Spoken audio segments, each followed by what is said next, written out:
नमस्कार, आपण पाहत आहात आलमगीर न्यूज लाईव्ह 24। गणेशोत्सव व पैगंबर जयंती निमित्त आयजी नाशिक यांची पत्रकार परिषद। अहमदनगर दिनांक 23 ऑगस्ट रोजी जिल्हा पोलीस अधीक्षक कार्यालयात नाशिक परिक्षेत्राचे पोलीस महानिरीक्षक यांच्या उपस्थितीत पत्रकार परिषद घेण्यात आली। यावेळी गणेशोत्सव तसेच पैगंबर जयंती ईद मिलादुल नबी मिरवणुका शांततेत, संयमाने व पारंपरिक पद्धतीने पार पाडण्यासाठी आवश्यक ती मार्गदर्शक तत्वे जाहीर करण्यात आली। गणेशोत्सव व ईद मिलाद मिरवणुकीदरम्यान डीजे तसेच इतर वाद्ये मर्यादित आवाजातच वाजवावीत, तसेच धार्मिक भावना दुखावतील अशी गाणी, नारे किंवा घोषणांचा वापर टाळावा, अशा सूचनांचा पुनरुच्चार करण्यात आला। पोलीस प्रशासनाकडून शांतता, बंधुता व सामाजिक सौहार्द राखण्यासाठी नागरिकांनी सहकार्य करावे असे आवाहन करण्यात आले। या पत्रकार परिषदेस जिल्हा पोलीस अधीक्षक श्री सोमनाथ घारगे, उपविभागीय अधिकारी, पोलीस निरीक्षक तसेच इतर वरिष्ठ पोलीस अधिकारी उपस्थित होते। दरवर्षी गणेशोत्सवच्या अनुषंगाने जी तयारी केली जाते ती आम्ही सर्व केली आहे। आमच्या सर्व पोलीस स्टेशन प्रभारी अधिकाऱ्यांनी, डीवायएसपीनी, गणेश मंडळाच्या पदाधिकाऱ्यांच्या शांतता समितीच्या बैठका घेतल्या आहेत, रूटची पाहणी केली आहे। ज्या ठिकाणी गणेश मंडळाची प्रतिष्ठापना होणार आहे त्याच्या जागांना भेटी दिली आहे। आमच्याकडचे कायदा सुव्यवस्थेच्या अनुषंगाने जी काय तयारी करणं अपेक्षित असतं, रूट मार्च, जाती दंगा काबू योजना, त्याची रिहर्सल केली आहे। सर्व पोलीस स्टेशनला आमच्या हेडक्वार्टरमधून प्रशिक्षित स्टाफ पाठवून पुन्हा एकदा सर्व तयारीची उजळणी केली आहे। ज्या ठिकाणी लाठी, हेल्मेट, शील्ड याच्या कमतरता असेल त्या ठिकाणी ते आम्ही दिलेलं आहे। यावेळी गणेशोत्सव आणि त्याच्यासोबतच ईद ए मिलाद पण येत आहे, त्यामुळं शांतता समितीच्या अनुषंगाने आम्ही सर्व गणेश मंडळाच्या आणि जुलूस समितीच्या लोकांना आवाहन केलं आहे, पदाधिकाऱ्यांना। आणि मला खात्री आहे की आमच्या तयारीने आणि नागरिकांच्या सहकार्यानं आणि आपल्या प्रसारमाध्यमाच्या सहकार्यानं हा गणेशोत्सवसुद्धा आणि ईद ए मिलादसुद्धा शांततेत पार पडेल। विशेषतः यावेळी आपण व्हिडिओ शूटिंग, ड्रोनचा वापर, CCTV जास्तीत जास्त लावून घेणे, ज्या सध्या अस्तित्वात CCTV आहेत ते सुस्थितीत आहे त्याची पाहणी करणे, असा आपण एकंदरीत डिजिटल आणि टेक्नॉलॉजीचा वापर आपण यामध्ये करत आहोत। आणि त्या अनुषंगाने आमची तयारी जी काही पूर्वतयारी करणं अपेक्षित ती झाली आहे।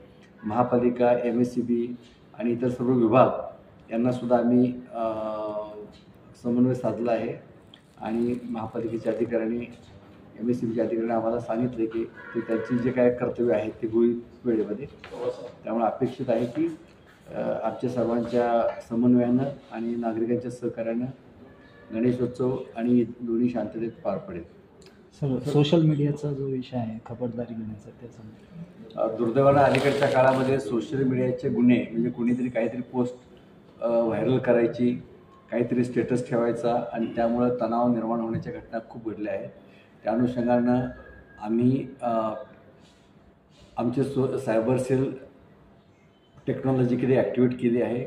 महाराष्ट्र पोलीसची सायबर यंत्रणा आता अतिशय चांगली झाली आहे, त्यामुळे कुणी काही पोस्ट केलं तर ते आज ना उद्या 100% त्याचा मागोवा घेतला जाईल, त्याचा माहिती मिळेल याची आम्हाला खात्री आहे। दुसरं, बरेच वेळेला अल्पवयीन मुलं हे काहीतरी कोणाच्या तरी सांगण्यावरून, भडकावण्यावरून काहीतरी पोस्ट व्हायरल करत असतात आणि त्यामुळे इतरांच्या भावना दुखवल्या जात असतात। त्यामुळं असे जे काही अल्पवयीन मुली जर काही असे पोस्ट करत असतील तर त्यांना मोबाईल कुणी दिला, ते कुठल्या मित्रमंडळींच्या संपर्कात असतात, कुठल्या प्रकारच्या लोकांच्या विचारधारेचा प्रभाव त्यांच्यावर झाला आहे, कुठल्या व्यक्तीचा झाला आहे, याचासुद्धा अभ्यास करून त्यांनासुद्धा त्यामध्ये कायदेशीर कारवाई केली जाईल असं मी आमच्या अधिकाऱ्यांना सांगितलं आहे। कारण बरेच वेळेला लहान मुलं ही बालिश आणि एकदम अशी निस्पृह असतात, परंतु कुठल्या तरी बहकाव्यामध्ये येऊन त्यांची विचारधारा अशी बिघडवली जाते। तर अशा प्रवृत्ती, अशा व्यक्ती त्याही शोधून काढून त्यांच्याही त्या गुन्ह्यात त्यांचा रोल असेल तर, किंवा त्या पोस्ट करण्यामध्ये त्यांचा रोल असेल तर त्यांच्यावर कायदेशीर कारवाई केली जाईल। सर, कोल्हापूरच्या घटनेच्या पार्श्वभूमीवर फ्लेक्सवर समजा होत असेल किंवा काही दोन गटांमध्ये तेढ निर्माण होत असेल, त्याबद्दल खबरदारी म्हणून काय? महापालिकेनं परवानगी देऊन किंवा नगरपालिकेनं परवानगी देऊन फ्लेक्स लावणं अपेक्षित असतं।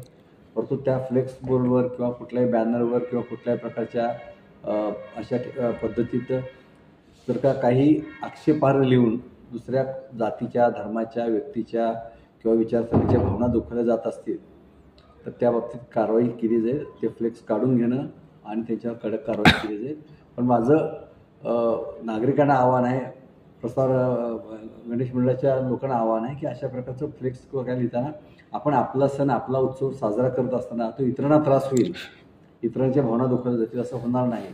त्यामुळं डीजेचा आवाज काय, डीजे नाही, लाऊडस्पीकरचा आवाज काय, तो जो डेसिबल मीटरप्रमाणे आहे तो त्या नियमात ठेवावा आणि कोणाला भावना दुखवल्या जाणार नाही. आपला उत्सव हा आपण उत्साहात साजरा करताना आपणही आनंद घ्यावा आणि इतरांना द्यावा अशा प्रकारचं आवाहन केलं आहे आणि मला अपेक्षित आहे अशा प्रकारचं सहकार्य मिळेल. परंतु जे कोणी असे बदमाशी करतील त्याच्यावर निश्चितपणे कडक कारवाई केली जाईल.